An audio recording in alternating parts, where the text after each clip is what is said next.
Operation లేకుండా మోకాళ్ళు మరియు నడుము నొప్పులకు అత్యాధునిక చికిత్స డాక్టర్ భావన హర్వాని గారి ఆధ్వర్యంలో ఆర్ఎఫ్ఏ మరియు ప్లాస్మా పద్ధతిలో చిన్న ఇంజెక్షన్ తో పరిష్కారం. Hospitals road number 12 Banjara hills. Congress సర్కారు పాలనలో రైతుల కష్టాలు అన్ని ఇన్ని కావు. ధాన్యం కొనుగోళ్లపై ప్రభుత్వం చూపుతున్న నిర్లక్ష్యం వల్ల నానా అవస్థలు పడుతున్నారు.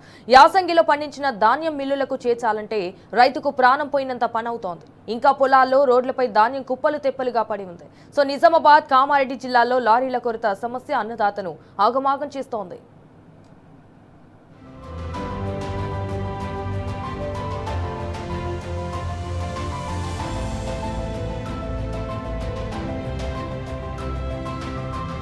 కామారెడ్డి, నిజామాబాద్ జిల్లాలో యాసంగి పంటలు పండించిన రైతులు ఆపసోపాలు పడుతున్నారు. గత 15 రోజుల నుంచి ధాన్యాన్ని కొనుగోలు కేంద్రాలకు తీసుకొచ్చి నిల్వ చేశారు. అయితే గత 20 రోజులుగా లారీలు రాకపోవడంతో అనేక గ్రామాల్లో 2 లక్షలకు పైగా ధాన్యం బస్తాలు కొనుగోలు కేంద్రాల్లో పేరుకుపోయాయి. వరి కోతలు పూర్తయి వారం రోజులు దాటినా మాయిశ్చర్ వచ్చినా తమ ధాన్యం మిల్లర్లకు ఎప్పుడు చేరుతుందోనని రైతులు పడిగాపులు కాస్తున్నారు. లారీల కొరతకు తోడు ఇటీవల కురిసిన వడగండ్లు, ఈదురుగాలులతో కూడిన అకాల వర్షాలు రైతన్నను కుదేలు చేశాయి. చేతికొచ్చిన పంట కాస్త నీటిపాలైందని రైతులు కన్నీరు పెడుతున్నారు. సమయానికి ధాన్యం కల్లాల్లోంచి తరలిస్తే ఈ సమస్య వచ్చేది కాదని, ఇదంతా అధికారుల వైఫల్యమేనని ఆగ్రహం వ్యక్తం చేస్తున్నారు.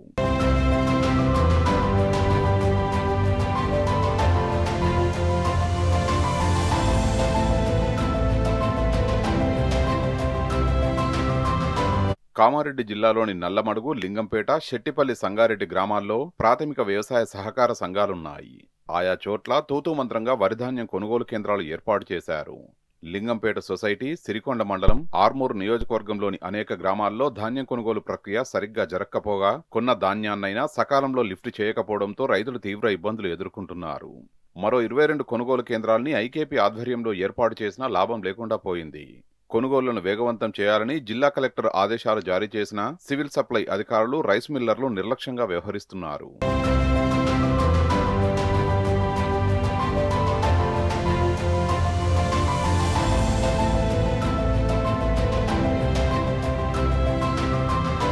లారీల కొరత సమస్య అన్నదాతను ఆగమాగం చేస్తున్నది. కొనుగోలు కేంద్రం నుంచి ధాన్యం బస్తాలతో వెళ్లిన లారీ అన్లోడ్ కావడానికి వారం రోజుల సమయం పడుతుంది.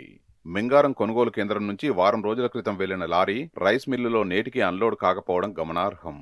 ఈ నేపథ్యంలో వారం రోజులుగా తూకం వేసిన వేలాది ధాన్యం బస్తాలు కొనుగోలు కేంద్రాల్లో పేరుకుపోయాయి. ధాన్యం నిల్వ ఉండడంతో బరువు తగ్గి రైతులు తీవ్రంగా నష్టపోతున్నారు. లారీలు రాక ధాన్యం కదలకపోవడంతో తీవ్ర ఆందోళన చెందుతున్నారు. మరోవైపు జల్లిపల్లి కొనుగోలు కేంద్రం నుంచి కామారెడ్డి సమీపంలోని రైస్ మిల్లుకు వెళ్లిన లారీ 4 రోజులుగా అన్లోడ్ కాలేదు.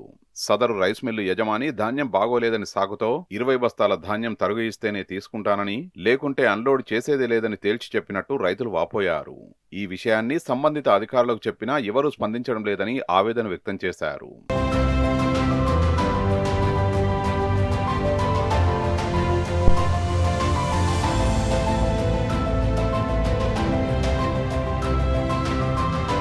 ప్రభుత్వ కొనుగోలు కేంద్రాలకు లారీలు రాకపోవడంతో సుమారు వేలాది వరిధాన్యం బస్తాలు పేరుకుపోయాయి. ఇంకా వేలాది క్వింటాళ్ల ధాన్యం తూకం వేయాల్సి ఉంది. గత 4 రోజులుగా ధాన్యం తూకాలు నిలిచిపోయాయి. లారీలు ఎప్పుడొస్తాయోనని రైతన్నలు ఉదయం నుంచి పొద్దుపోయే వరకు మండుటెండలో నిరీక్షిస్తున్నారు. సమస్యను జిల్లా సివిల్ సప్లై ఆఫీసర్ల దృష్టికి తీసుకెళ్లినప్పటికీ స్పందించడం లేదని సింగిల్ విండోల సీఈఓలు, ఐకేపీ సిబ్బంది ఆవేదన వ్యక్తం చేశారు. ఇకనైనా జిల్లా కలెక్టర్ స్పందించి ధాన్యాన్ని తరలించేందుకు లారీల్ని పంపాలని కోరుతున్నారు. విధుల పట్ల నిర్లక్ష్యంగా వ్యవహరిస్తున్న అధికారులు, సిబ్బందిపై చర్యలు తీసుకోవాలని రైతులు డిమాండ్ చేస్తున్నారు.